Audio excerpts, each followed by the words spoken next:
everybody. Welcome to our 20th episode of Spiritual Spiral. This is so exciting. This is a project me and my good friend Sari Cohen started at the beginning of quarantine. And number 20 is amazing. Actually, you know what? It's not so amazing anymore. 2020 kind of gave us a bad deal. But this episode is awesome because someone that came very highly recommended is Narea Kim. She is a psychic medium and works with celebrities, is in Hollywood. She's extremely fascinating. Thank you so much for being here. Yes, thank you. Thank you. Oh, thank you for having me. You're very welcome. I always like to start off kind of to talk about how you got into what you do. How old were you when you started really feeling these, clairvoyant emotions and feelings? I remember distinctly, I was 3 years old, and I remember just standing in front of like the first foster home that I was going to go into, or the third, I think, in a dress outside in a beautiful area in Westchester. And I remember feeling like I just had a knowing. It's a knowing that comes over you. It's hard to explain in words, but it just feels like a knowing is the only way I can explain it. Have you ever experienced that? Just a knowing that there's nothing else. It's just a knowing. What do you think, Sarah? I mean, I've experienced some things, but I always question what I feel and I experience, which is, interesting. But did you ever feel that from me? I feel like 3 is such a young age to have a memory of that. That's so cool. Yeah, 3 is young because you don't know what it is, but you just know that you know. And therein lies the journey. Yeah. That's where it all begins, kind of. So what was your next step? I mean, how did you go about nurturing that then, especially at a young age? I can't say that at 3 you nurture it because you don't know what it is and you don't know what you have. I feel like it's more of an unfolding that goes on. So it's sort of like this knowing that you know something, feeling that you know something in your being that no one can tell you differently. But when you're 3 and as you get older, of course people are going to tell you differently. Of course they're going to tell you you're crazy or that you are seeing things, or so there isn't a lot of nurturing. It's a really good question because it's so important with children. If you think about it, like kids that have gifts. So I was obviously I was a gifted child, but didn't even know it and didn't have anyone around cultivating it. So I was on my own with this. And I think with being on your own, there's a lot of trials and tribulations where children would get to their gifts sooner if, like I work with a lot of women whose kids are gifted, and I work with them in bringing them into their gifts because I know how to do it, because I now know what to cultivate. So I cannot say that I began to, I think the ancients cultivated. I think all my guides, I was so blessed with, maybe there were difficulties on planet Earth, but my behind the scenes people, all my ancients, all my guides, all the divine were with me 100% at all times. I'm convinced, because I think I would have been dead already. Well, I mean, so you mentioned that you were in foster care, at such a young age. What was it like coming into your power and your abilities while feeling displaced? Or did you find family and like-minded people when you were growing up? No, you don't feel like you belong at all. So, the one thing I can say is I was definitely like a happy kid, fun kid, but also very sort of unusual kid in that I was the kid that would go to grandma's house and wander the neighborhood to go find the most unusual person that lived there and knock on their door. So if it was the artist, Sounds like us. Yeah. I love it. If it was the person with 5 dogs, it was whatever interesting character I could find was where I wandered. And so I feel like a lot of my curiosity, natural curiosity, you probably feel this too, is what moved me in a certain direction. Now, was that the guides? Was that the ancients? Or was that me, myself? Probably both, but I've always been a curious kid. So it's always been about, you know, what rock can I turn over? What kind of creature can I find? And I've continued to do that my entire life. Like, I'm always wanting to be excited and fascinated and surprised. So I think the inner child just lives in me nonstop and will never. And I feel like that's very important. So in being in foster care, I came to realize a few things. One, I almost feel like I was being protected by being moved around, but that was later on that I felt that. Because in the beginning, when you're in foster care, you're sort of like, you don't belong. And so you don't have a belonging, which is interesting because you don't, it's like a quiet loneliness that you have. And with that kind of quiet loneliness, you know, I was a fun kid. So I had this quiet loneliness going on, but I had this big pretend personality out in school. And so I was super popular, knew every group of people, because that's who I am. I don't roll with one crowd. I know every crowd and can go in and out. Part of the gift of being someone who didn't belong, I was able to kind of move into different groups, which I think helped. So you don't really cultivate it. It gets cultivated when you begin to understand, because there's a lot of difficulty that comes with it in the beginning of feeling like you're an outcast, feeling like you're weird, feeling all of those things. But that never got me down. That never stopped me. That's one thing I have to say. I kept going with it, no matter how much people didn't accept it. But I wasn't that kind of standout kid. I could blend in. I was a cool kid. So it was a weird mix, if that makes any sense. Totally. What was your first reading like? Do you remember the first time that you were actually able to use your gifts for good to help somebody? No, I use them for evil all the time.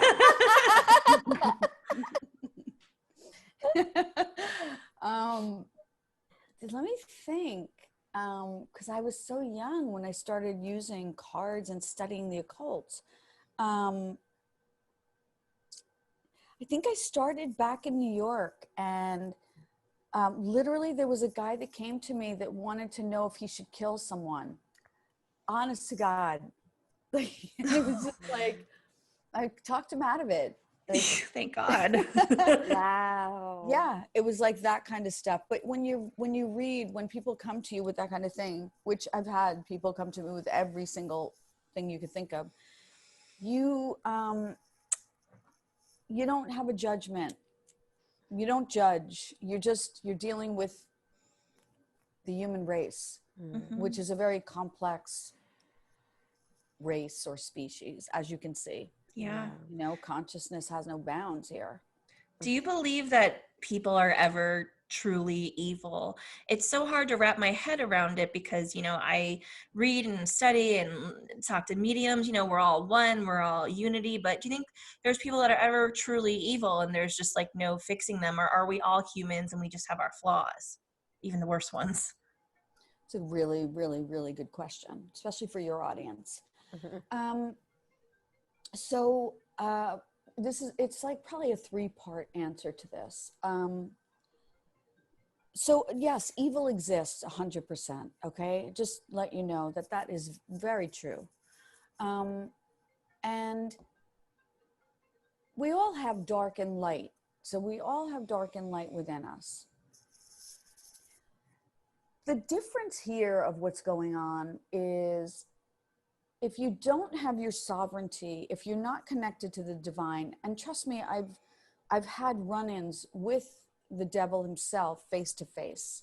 I will tell you that many of us have. Like in person or in your mind's eye kind of thing? In person. Oh shit. Okay. In person. In certain people that I read in 1999, when it was super dark, having dog-like creatures on my chest. Waking up in the middle of the night, having to call people and be like, what was that? because when you don't know all your gifts, you don't know how open you are. I didn't know how open. Apparently I'm extremely open.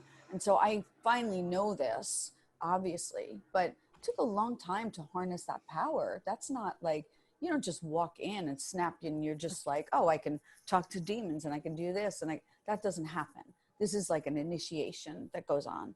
And so everything is sort of like, what was that? Or I call people that, called exorcists or called people. So, so evil does exist. The evil in the way that it exists now is, I really do believe that people are born in their hearts with a goodness or a not. And I feel like I've always had Mary Magdalene around me since I was a child. So I've always had a divine spark around me that's always kind of reminded me of who I am. And I've always gone for the good, gone for like the love of the planet, the love of people, compassion of people, all of that. Now, I'm not saying that I didn't have a dark side to go through to understand, because you have to. You can't really just be all fluffy. You've got to know both sides.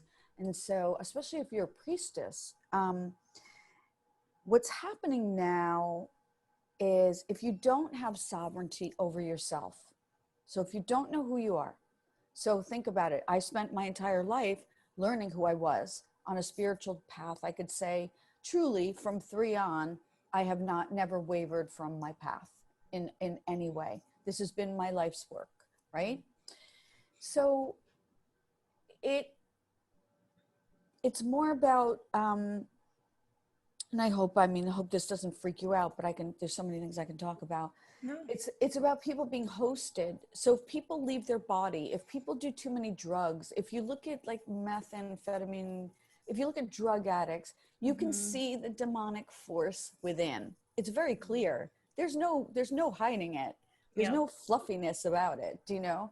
It's like you can see the force has taken over that body. So what's happening is a lot of people are being hosted, basically. So your goodness comes from your spark. Your goodness comes from your strength. Your goodness comes from how much can you hold. Your goodness comes from what are you committed to? Like, you guys are doing this great show. I'm sure this just started. This was an idea and you ran with it and it unfolded. It's kind of like that. Yeah, it's very interesting because I listen to a lot of true crime podcasts and I am fascinated with it and I love them, and so many of them. But when I just listened to, basically the guy said, yeah, I did it. We were on acid. We've been on meth and acid, and like, people are messed up, but just because you're messed up doesn't mean like your first thing is to go murder somebody. Like maybe it's to like roll around on the grass or like do something weird, like rob a store, but like to murder someone when you're so messed up, it just makes me think that it's just an opening for it's not necessarily them, but they did it. 1,000%. I've literally invested crime investigations, like had to go to people's house where people have killed themselves. And many of the times that I've gone in to investigate, basically, it was another force that came in to prompt them. Wow. That's why you've got to have your sovereignty. It's why it's so important to have your spark, so important to stand in who you are. And that's not an easy thing to do, but everybody's learning to do it in whatever way they can to help the world. It's really about service to the world and the goodness in that, do you know? Absolutely. And I think part of my job has been transmuting a lot of the evil, because I get to see all the faces or whatever. Before I go to sleep, I didn't know what it was at first, but now I kind of know what it is. And so you learn to work with all these things as you go along. This isn't something you know ahead of time. And then you learn to ask your guides what it is. And then you learn to trust yourself. You learn to trust your ancients. You learn to trust who you're talking to as well. It's it's not easy. Yeah. It's not easy. You mentioned a couple times about your guides and the ancients. Can you explain to people what you're talking about when you reference them and what that relationship is like for you? Yeah, absolutely. And I never wanted to be that girl. So it's so funny because it's like talking about your guides and like, I was never, understand that I tried to hide a lot of what I did for a long, long time. I was always trying to hide it. was never like I wanted to be normal and want any of this.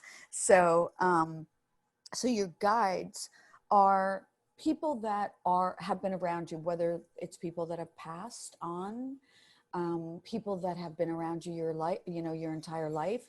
Also, there are people that they switch. So meaning like when you start to develop more, you get hierarchy that comes in. That's that's a new sort of group of people that come in to kind of assist you on what you're going to need to know in the next kind of part of your journey. I feel like recently I've had a switch. I don't know.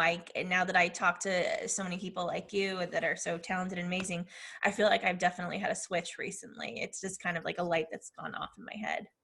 What does it feel like to you? New. Definitely Yeah. feels like getting to know somebody, and it just feels different. It feels like because my path is changing. And I'm not doing red carpets and this and that. And like, I'd love to go back, but this is a time, this is a time to kind of turn inward. So it's just very interesting you mentioned that. That's very cool.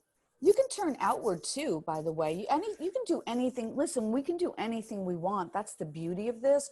That's the whole thing about spirituality that I've learned too, is like, I grew up as a kid. I was a happy kid, even though I was in and out of like foster homes, whatever.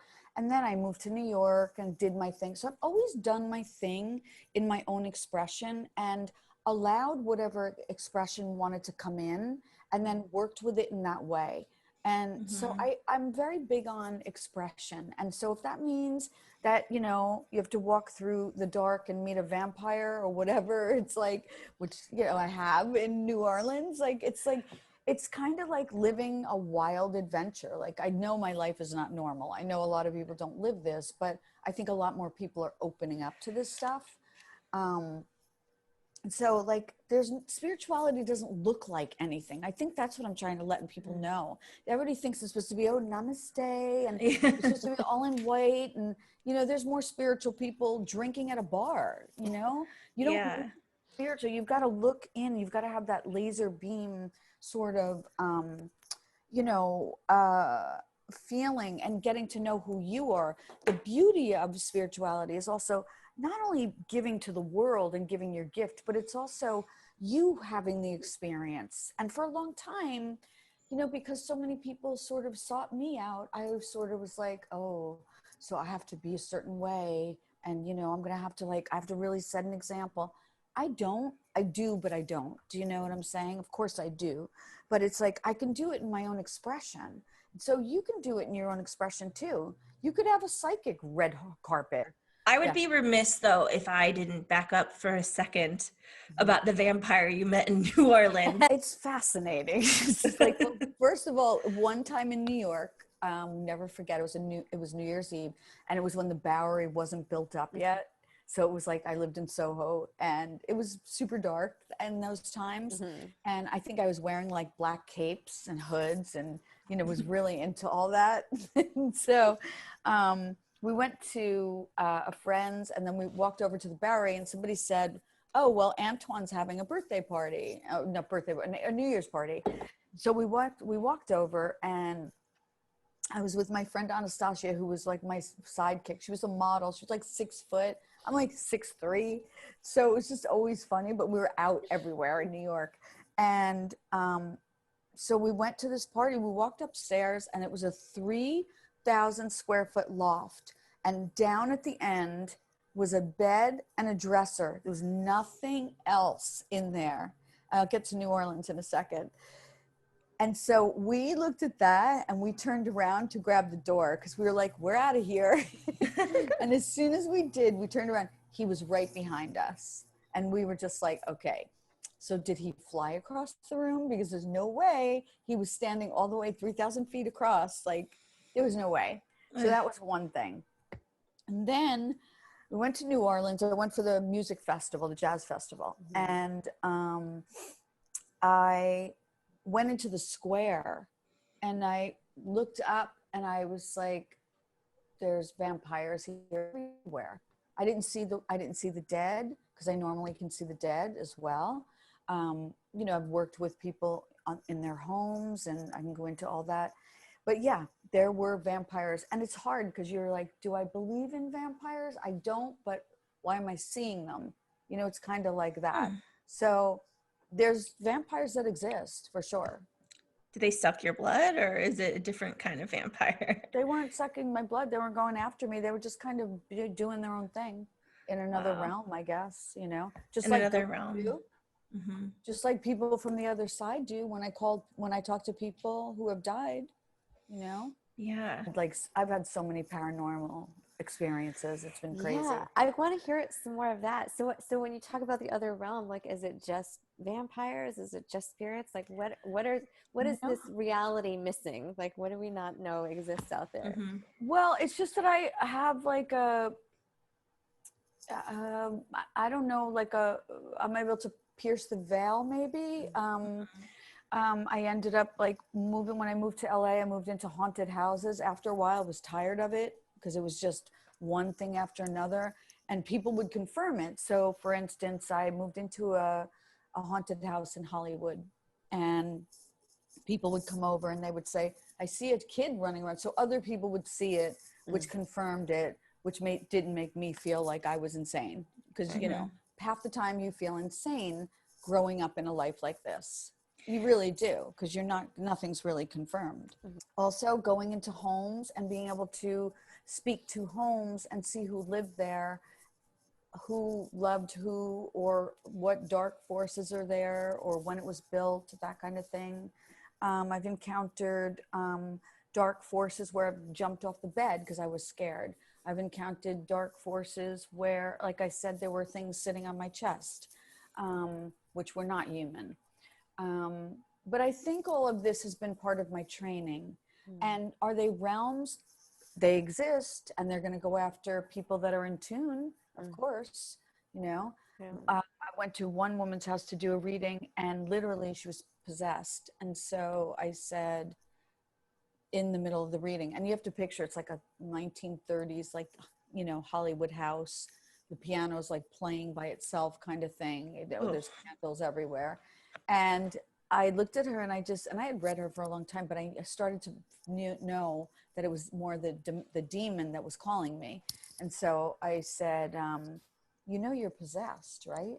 And as I said that, I brought my light really strong in front. And she looked at me and she said, yes. And so I was like, okay. So I left and I just walked out the door going, I don't understand my job. Wow. So yeah, there's all kinds of encounters like that. This isn't an everyday occurrence for me, although I feel like I'm so connected to my ancients now, which your ancients are. So in 2017, I kind of, in July, I don't know where you guys were, what you felt. It was an eclipse, and it was a heavy duty month for a lot of people, especially anybody who's sort of on the path. We were being awakened with our spiritual lineage. And I don't, you know, the timelines just kind of come up. The timelines show up and I kind of roll with them. So I think the year before that, I went to Morocco because I felt like I needed to put like a stake in the ground for Morocco. I wasn't sure why, but I knew I had to get there. And I was trying to get there the year before for a friend, for a wedding, for many things. And I couldn't because I was so, I had no energy from people freaking out, and from the readings that I was doing, I was drained. So I had to kind of get myself back to a healthy place. And so in 2017, I remember being in sort of a trance meditation for days at a time. And, you know, getting up to write notes. I still have like my whole thing of notes. Getting up to write notes, laying back down, having to come out and then go back in. But I had to because it was so important to write everything down. And so when I went in, it was more of an activation of knowing my Egyptian life and understanding that I'm able to use like air magic and all these different gifts that were kind of dormant, I guess. And then they said, they gave me the name Narea. So I wrote that down and tried to write it 5 different ways, and was like, called a good friend of mine who's also psychic and said, am I crazy? Am I insane? Like, come on. They want me to change my name now. Like, people are really going to accept that, because it's like, you think about these things. And so he said, no, honey, that's been your name all along. That's been your soul name. So your Kim you were never Kim. He basically, very matter of fact, just said, you were never Kim. And it made so much sense to me that it was like an uncovering. And so it was like, Narea, okay. And I took it and I wrote all the things down that were coming, and sort of like got into, this is like a very deep, Egypt for me is a very deep, dark priestess energy. And it's bringing back the priestess to help Earth, obviously. And that's what a lot of sacred evolution is about for me, which is my sort of where I'm being sort of directed to go. And so your guides are right there. Like, even a Norse goddess came in, Freya came in. And I would say, who are you? And I've studied mythology, and I would still have to ask, who are you? And I'd have to look her up and see what she was. And then I'd have to go on a vision quest, and then the street would have her name on it. Or there are all these signs when you go on these different quests to do. But they gave me the resources, sort of the wealth codes, the health codes for the coming years, what people need to do. So it's like, apparently I'm a big player in this. I think more than I even knew or wanted to know, but I'm okay with it. Like, I take the responsibility, So I want to, I'm so interested to hear about what your take is on everything going on right now, but I really want to talk about 9/11, because I know that's a part of your past, and you had a premonition that it was going to happen, and you left New York. Like, Yeah. what happened there, and did you tell anybody? It's a great question. So I had this reoccurring dream over and over and over, the same dream. And it was helicopters coming down into the streets of New York with men on ladders in like gabardine suits. Like, I studied fashion. So I was like, why are they in gabardine suits? That thick gabardine, almost like the police uniforms are made of that gabardine wool. But they had black armbands on too. And I couldn't see their faces. So they were climbing down that ladder. And I was remember the Desert Storm fatigues? Those look like? Yeah. So I was dressed in those. And I was helping people back into a bomb site.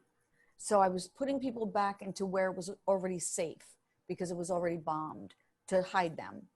And I would see, if I looked down the street, it was like a wide angle shot of a tank sitting there.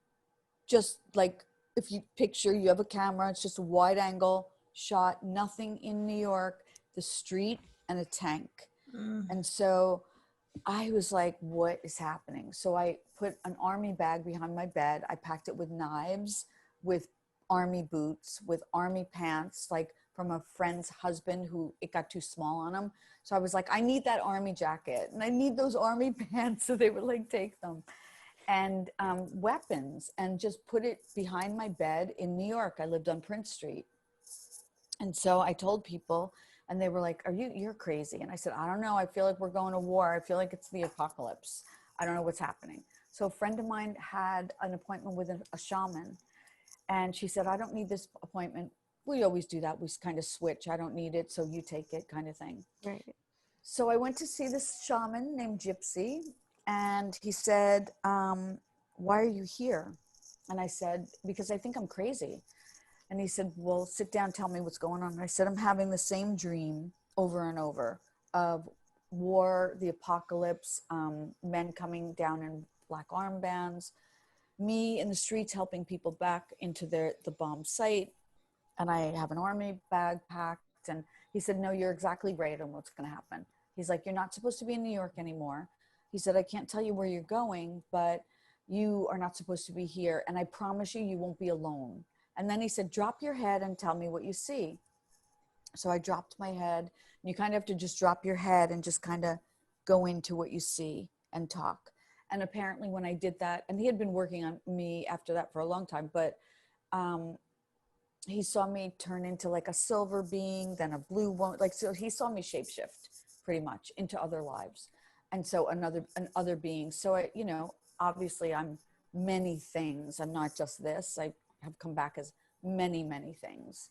And so I just started, and I also worked with Eric Francis, another astrologer, and he was in Paris at the time. I was in New York, and I was packing things, and I said, I was on my knees. Honestly, I was like, I don't know where to go. And I forget what happened, but something sort of clicked in with the reading with him on my chart.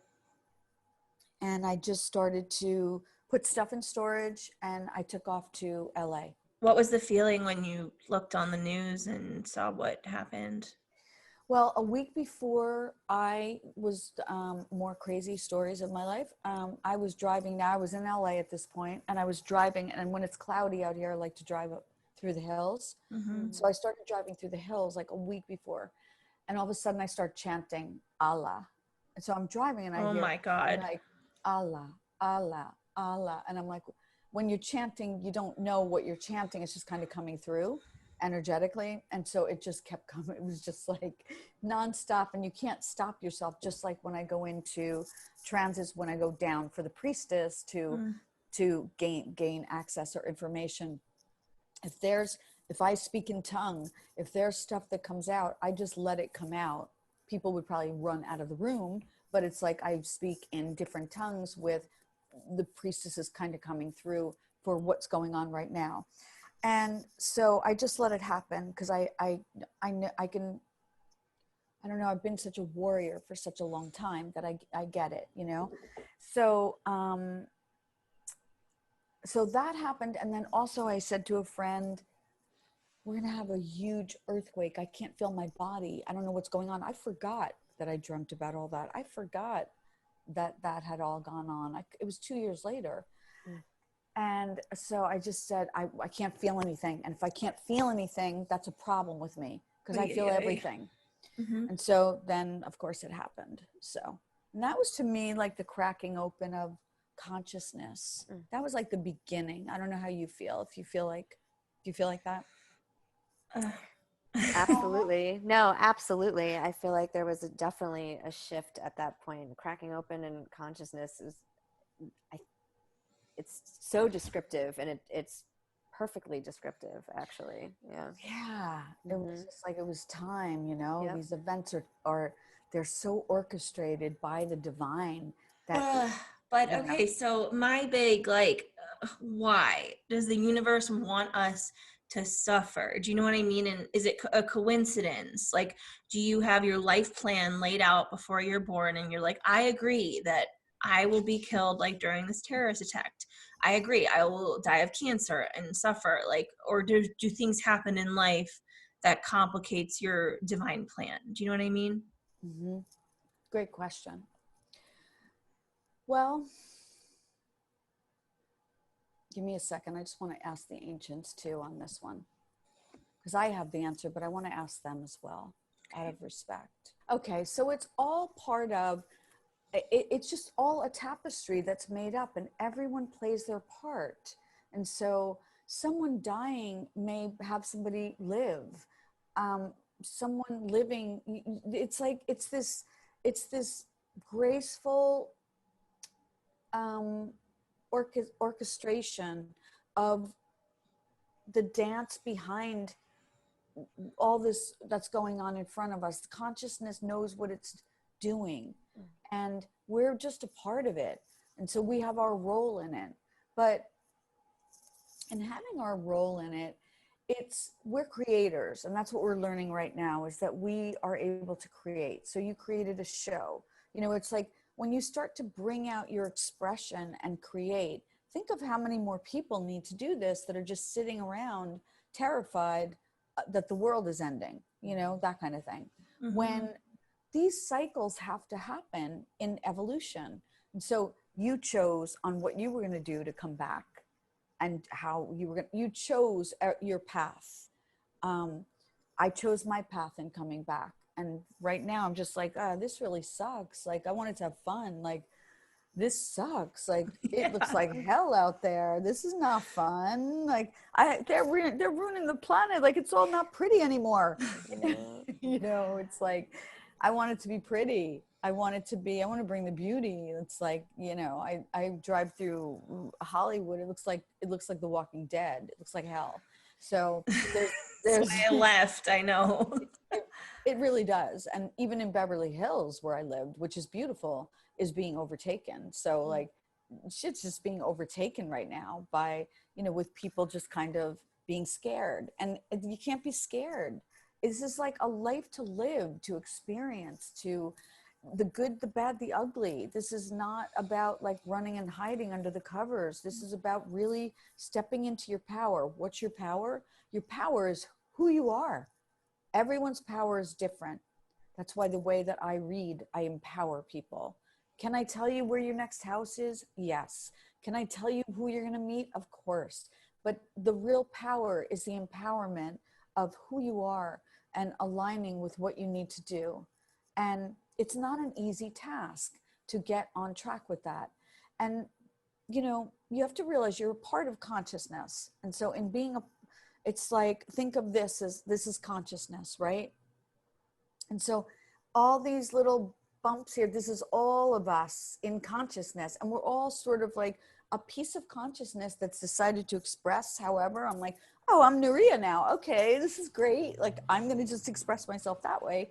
And you're going to express yourself your way. You're like, I think I'll have a show. And you're going to express your beautiful soul. And you're going to express your beautiful soul. And you're going to bring that beauty to the world. And so you just have to know that it's all of it. It's the good, the bad, the ugly. And it's like where you stand, because the worlds are going to split. There is a split going on, as you can see. It's why you left. Yeah, I'm interested. Can you elaborate on that? I'm really interested. Like, what the heck is going on right now, Yeah. Narea? Like, What's why? Yeah. Well, we're in a place of, let me just ask them too, before I start to answer on my own. I want to make sure that everybody comes in. We're in like a redevelopment of humanity. So they're using that word. So we're in like it's not so much a renewal right now. It's a redevelopment in, you know, it's heartbreaking how many humans have been enslaved. We've been used for food energetically. We've been enslaved for centuries, thousands and thousands and thousands of years. We've not known our sovereignty. We've not known our power. That's why I'm more of a pioneer in learning my power. That's why I had to be in foster homes for that reason.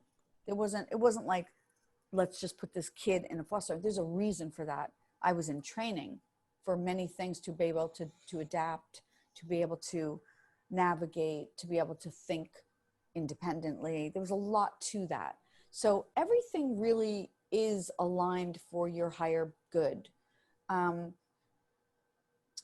There's a fight for the planet right now. That's what's happening. So there's a fight for the planet, and there's good and evil going on. And so the dark side, even though we have the dark side, we have to get in touch with our dark side, because when we get in touch with our dark side, it's not destructive.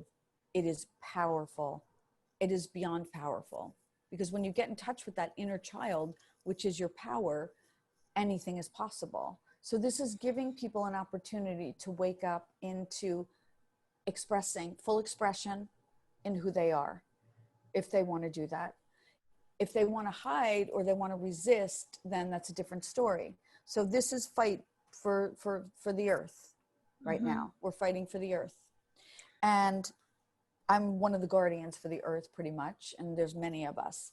And so we're here to lead mankind into a better place in opening up, in doing shows, in tapping into their gifts, into, you know, painting whatever they want to paint, in just full expression. The arts are what's going to lift the vibration.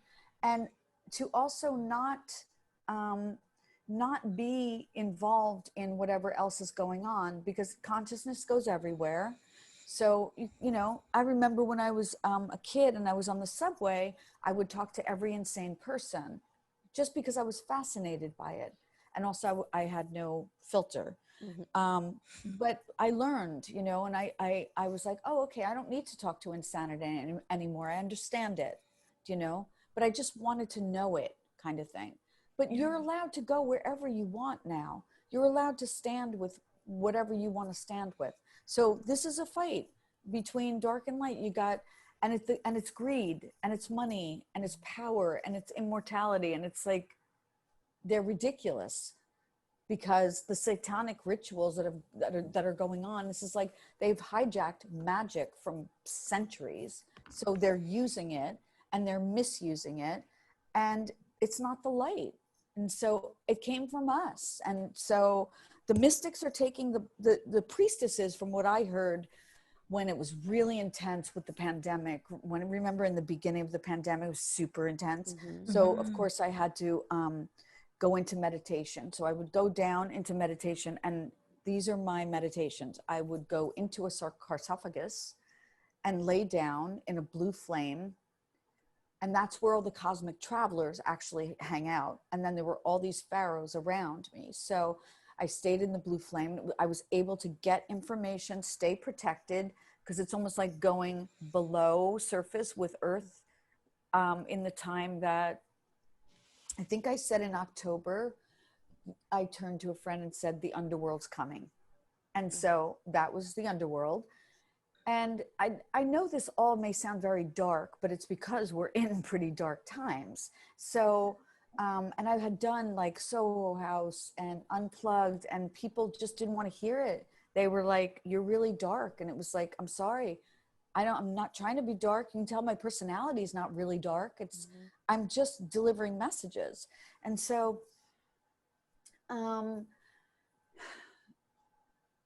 this is more of people choosing their path, choosing what they want for the earth. You know, the fight for this greed, and also the lies that are being uncovered. We've been lied to like, forget it. It's almost like none of this ever existed.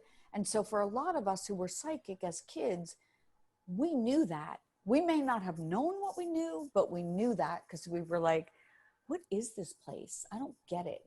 And I would always say, like, is love a bad joke on this planet? It's so weird. Like, why is nothing working out? Well, is there ever the idea, I'm sorry to interrupt, but like that you've had that maybe we're being punished or something by being here because things can be so difficult? Or is this just a challenge we're supposed to I mean, I don't know. I know your heart breaks for this. I understand. I get it. Yeah. We are not being punished. This is not a punishment at all. This is an uncovering of very ugly things. And in order for this to be uncovered, this is the road it has to go down. I don't know why. I'm not God. So I don't know why. I can tell you that they're giving everybody the opportunity to wake up to their light, and they're giving everybody the opportunity to hear their own calling, if that makes sense. That's how you know you're alive, when you're listening to your calling. So it's like waking up every day and listening to your directions. You know, I feel like my guides sometimes are in my backseat of my car or sitting next to me, telling me what I need to do. Literally, it'll be like, go get 3 plants today. It's like, really? I remember when I moved here, my shaman that I talked to in New York when I left, he said, go to the water. And I was like, I can't go to the water. I have to go to the gym and blah, blah, like all this stuff. And he goes, go to the water and put your feet in the water. So I did. And so a friend drove me, thank God, because she was a witness to all this. So we go 2:00 in the afternoon to Santa Monica. I put my feet in the water and 30 dolphins surrounded me. And all I could do was just stand there frozen crying, because it was like a religious thing.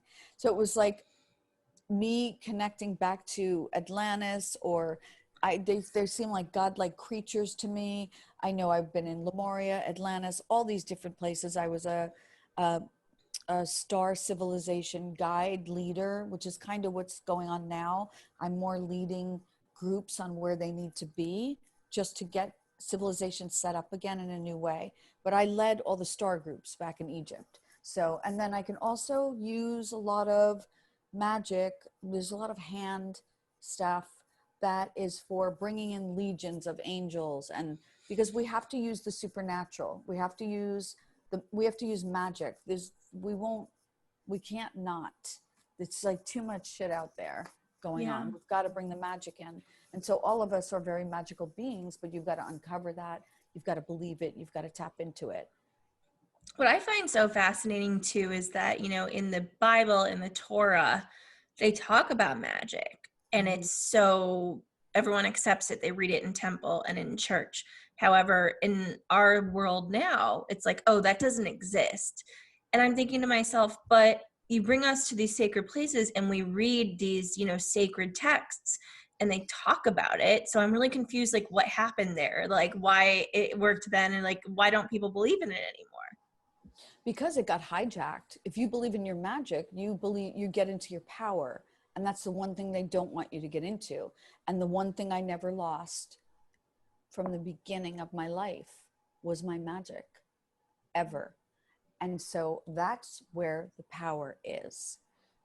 And so if you don't uncover that, that's the crime, because everybody has magic within them. I just never accepted that it wasn't there. And so I never got corrupted. And so the people who never got corrupted are the ones who are doing the work on the planet right now. I still, when I see a butterfly or a creature, my heart still jumps. And so that tells you that you're pure. No matter what dark hallway I've walked into, do you know? It's like, it's been uncorrupted. And I would always say to people, because they were like, oh yeah, you're one of those. And I'd be like, why me? Why me? And they would say, because you're pure. Your soul's pure. You've always kept yourself pure. Now, did I do it on purpose? No. I don't know how that happened, but it's just who I am on a true nature. So if you really tap into your true nature, you'll know who you are. And magic is a gift that is given. It's a natural gift that is given to you. And I never not believed that, ever. I know you haven't either. I think you're just, you might be a little scared of what's going on. Don't be scared of what's going on. Just kind of learn how to navigate around it, but also cultivate your own magic right now at the same time. Better to be focused on that than focus on, because we just joke now. We play a game called How to Spot the Demon out in the world. Like we're like hysterical driving. We're almost like those two guys that joke in Supernatural. I have a friend of mine who's also psychic. We're just like, okay, oh, is he alive? Is he alive? He's alive. Oh, he's dead. Oh my God. Like, but it's like, you got to keep a sense of humor because it's so insane. Yeah. So like, even watching the homeless, we're like, look, she's trying to pick them up. Like, we're always joking on stuff because we are hysterical. One guy's fighting with a paper bag. Like, we don't know who they're talking to. Like, you gotta have a sense of humor about it. But also, like I said, I'm serious and down in the tombs and, speaking in tongue, which people would freak out and run out of the, if people heard it, they'd scream and run out. No one hears it because it's only me, but it's like, it's stuff that has to come through me. Do you know? Mm-hmm. I'm able to shapeshift. I'm very much, I can say that there's a lot of mastery in what I've done in having to teach people what they need to do. And it's so cool at the same time. I know it's unusual. It probably sounds so freaky, but it's the truth. And it's like, and it's time for it now. Thank God. Like, there's shows. I'm going on everybody's show, by the way. I'm being called on so many shows. I'm like, yep, just saying yes to everyone right now. I know. We're so happy you did to us too. I know. Do you have any personal questions? Because I feel like there's you feel a little bit troubled, or your heart feels a little heavy. And both of ours. Yeah, totally. Tell me why. Okay, so most recently, I mean, I think we're all kind of on the same page. It's just the world is very heavy right now, and we are going through this transformation. I'm finding there's been a transformation a little bit collectively and individually. I think there are levels to things going on, and like you were saying, you know, to tap into your magic now and to really use this chance to grow, you know, to really do something positive with it. And I've been, you know, and that's always how I am. Sam and I, we did the red carpet together. It was how we met, both as entertainment journalists, and Wow. that life is different. So, you know, Yes. now we're doing things like still do my interviews, but from home, or, you know, write for a magazine. But I've had a lot of health issues, and then most recently just experienced a breakup. So I kind of feel like a little bit of like, you know, I'm trusting the path. I'm trusting this path. It's hard because my body and my mind are not aligning. So the first thing is, you were going towards a different path before you went into journalism, like lawyer or high end, like some kind of, what were you doing? What were you going into? What were you going towards? I was writing. But I was writing for television, and then it veered towards journalism. Are you a lot like your mother? Very much so, yes. Hang on. Sorry if my hands move. It's just like energy.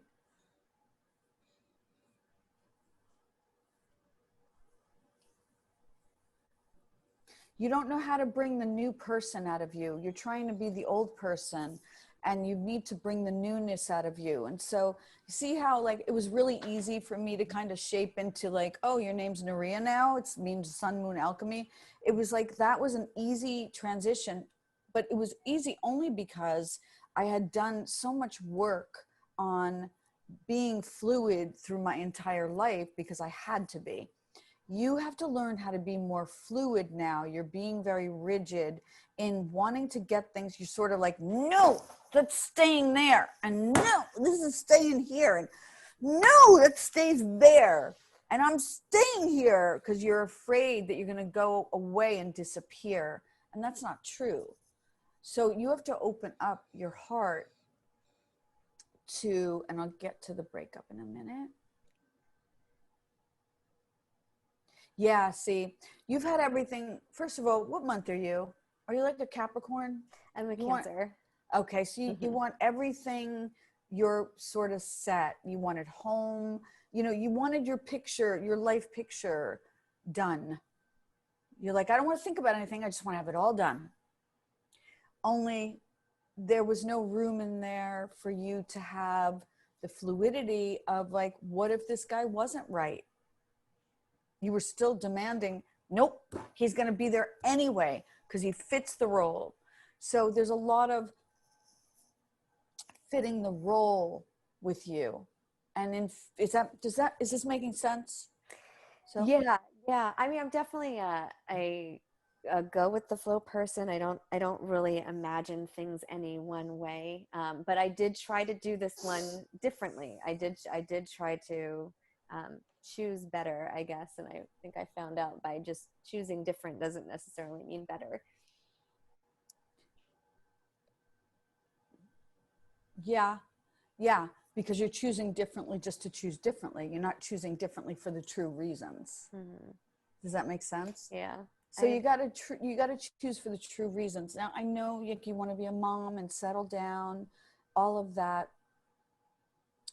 Let go of all the resentment of the past two men and just reinvent who you are in a truth of what you want, and picture only that. So picture your home, picture the man, create what you want. Don't let it sort of just happen. You were like, oh, okay, let me choose this guy who's not a bad guy, and that should work, and then I can have that whole scene that I want. There's more to it. There's tweaks to it. And I don't know if you really wanted to marry him. I think he was good on paper. Mm-hmm. And so health issue wise is connected to you wanting things a certain way, or I'll put it this way, sort of almost acquiescing to what you wanted in that way. Does that make sense? Like,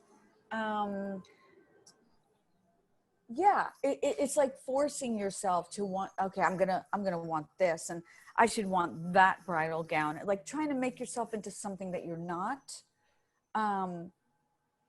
So is it more stomach or lower issues? Stomach. Yeah. Okay. So that's because there's not a lot of truth going on. And I don't mean that you're lying, like, it's like, there's no judgment or anything here with what they're saying. So, you just need to soothe yourself for a minute. Did you lose your father? No, I have both of my parents. That's me, maybe. Yeah. Oh, you lost your father? Okay. But yeah. but is your father there? Is he did he emotionally leave, or no, is he an example of someone that you love, like that you? Okay, absolutely. he is. Okay. So when did the stomach issues start? Actually, a while ago. My mom has stomach issues, and a lot of what I have is hereditary. So, yeah, they've been going on. I've had multiple. They got worse in the past, like, month or two, right? Significantly worse. Well, they came back. So I've had issues that are returning. So, yeah. Yeah, because it didn't clear. So you take everything into your stomach, every emotional thing. So you want to do some clearing on that chakra. Okay. You want to definitely clear out that energy, and maybe drink aloe for like a week or two. Okay. Aloe water, like from Creation, something to soothe. You want to soothe yourself in every way right now. Soothe, change your wardrobe, they're telling me. Change your style, they're telling me. There's nothing wrong with you. This is just what they're telling me. And have a different approach in sort of writing your novels now that you've been upset about or worried about. Like, do the things you want to do. You'll have kids in a family. I wouldn't worry about it. You're just not on track. You're resisting it a little bit. And you're shutting down a little bit because you're like, you look outside and you're like, what for? I get it. But keep going. Anything on this girl over here? Of course. So, when's your birthday, month and day? October 2nd, a couple weeks. Libra. Do you have any Pisces in your chart? No, my dad was a Pisces. Okay. How long ago did you start this whole thing, you two? This podcast? Who was it, Sarah? Was it like March? I think it was April. Like end of March, beginning of April, Yeah. Wow, right on time. Like you went right into it. Yeah. You were just like, we're doing a podcast. And I think you did a great job in sort of transitioning so quickly into being quick on your feet and moving like that, and being of service to everyone. So look, in your entertainment world, you found your grace, your beauty, how to be on camera, how to speak to people, how to interview, both of you, do you know? You both found all of that. And now it's a whole different thing on who you want to be and how you want to put this show together and what you want to spin off from this show and how you want to add to this show. And so can we go back to, we'll go back to your dad, if that's okay. I would love that. Yeah. Yeah. See, you're doing your day to day, but you still have so much sadness going on. There's so much sadness and a little bit of anger and resentment too that I'm picking up. Is that correct? Yeah. I just like spiritually, I mean, I don't feel him. Like I don't, because I see mediums and all this and they're like, he peeps in, but he's at the back of the room. He's not the first to come up because he's sheepish. Do you have a brother? Yes, I do. Where is he?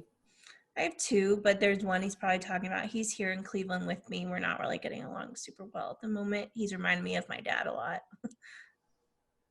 Yeah, he doesn't really have a clue either, so I wouldn't listen to him.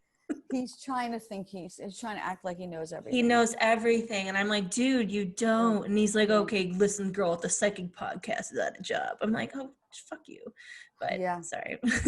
No, yeah, that's real.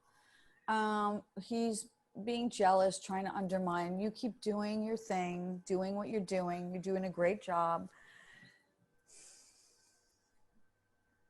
Say your dad's name for me. Edward, Eddie.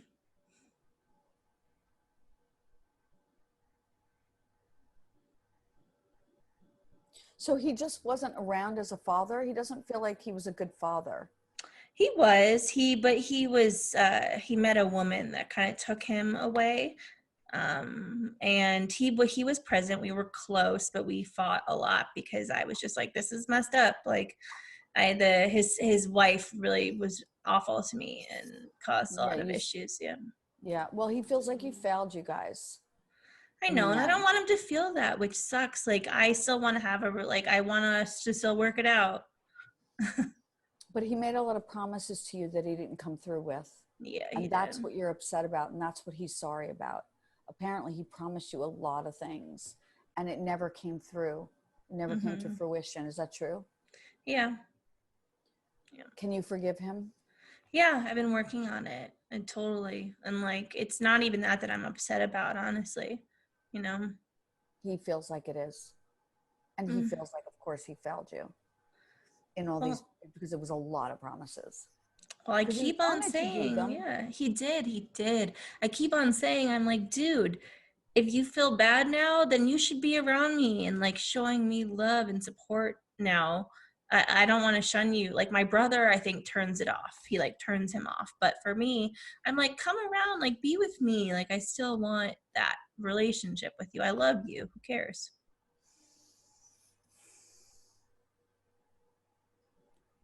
How long ago did he pass on?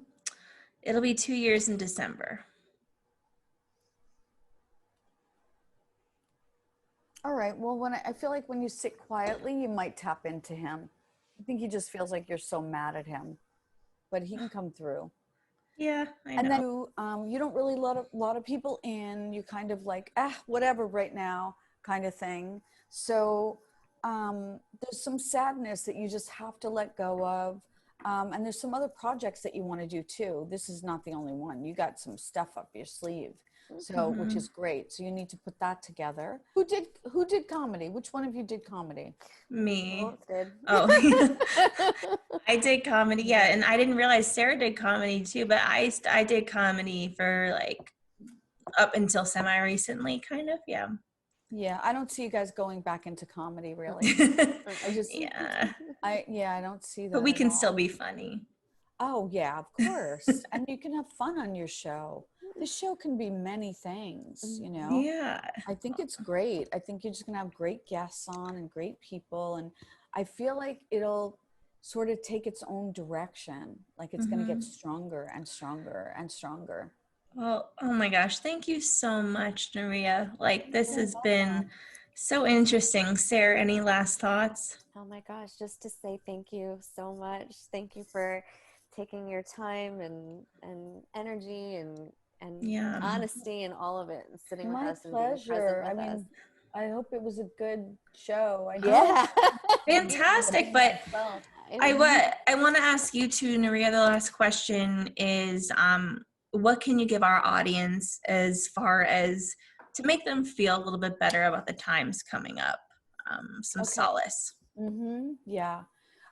So I was on another podcast and I did a world reading. They wanted a world reading. And look, I don't think we'd all be back here if it wasn't going to turn out well. This is just kind of what we have to walk through right now, and try to have some humor for sure, because it is kind of comical. Some of it is really funny, right? You guys are comedians. I mean, some of the stuff on the streets, I'm like, this is an insane asylum. Like Earth is like, the galactic people are going to be like, nope, we're not letting Earth join. I They got agree. too much shit going on there. Earth- Too much. Earth is on the brink of cancellation. They need too much. They have too much to learn, right? But surprisingly, when I did the world reading, it was amazing. In the end, it was so good. It was like, yes, is it going to get crazy? Of course it is. You can see the threads of where things are going. You can kind of follow the threads of where things are going. And, you know, everybody's kind of navigated and moved out. Like smart people are just like, okay, let me move out of there. And so there's a lot of movement going on, which I think in 2017, I did a lecture at Soho House. And I said, home is going to be everything in 2020. Home will mean everything. And so here we are. So priorities have changed. There will be ugliness, obviously. But I do feel like on the other side of this, there's so much good. And if people would just, you know, like people call me a mad genius just with like all the ideas I have kind of thing.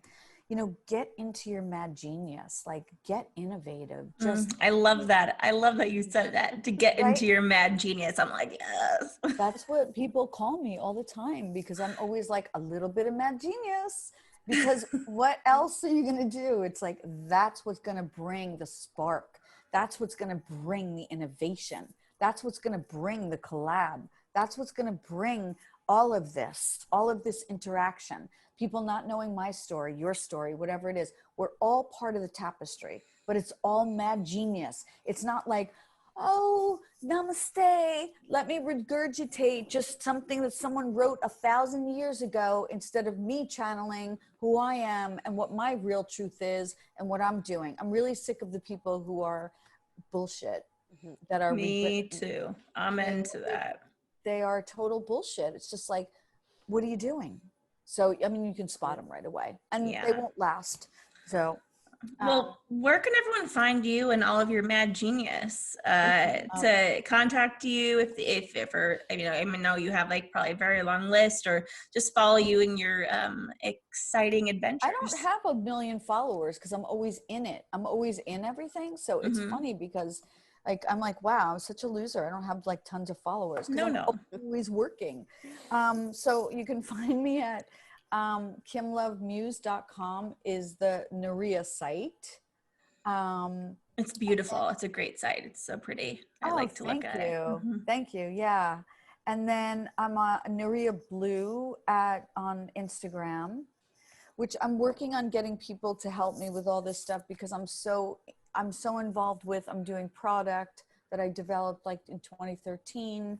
I am I'm, you know, getting ready to teach differently. I'm starting a podcast. I'm going on everyone who asks me podcasts. Like I'm out there now. It's like, now is the time to be, because I was underground for a long time developing everything, because I had to go through all sort of my metamorphosis, you know what I mean? So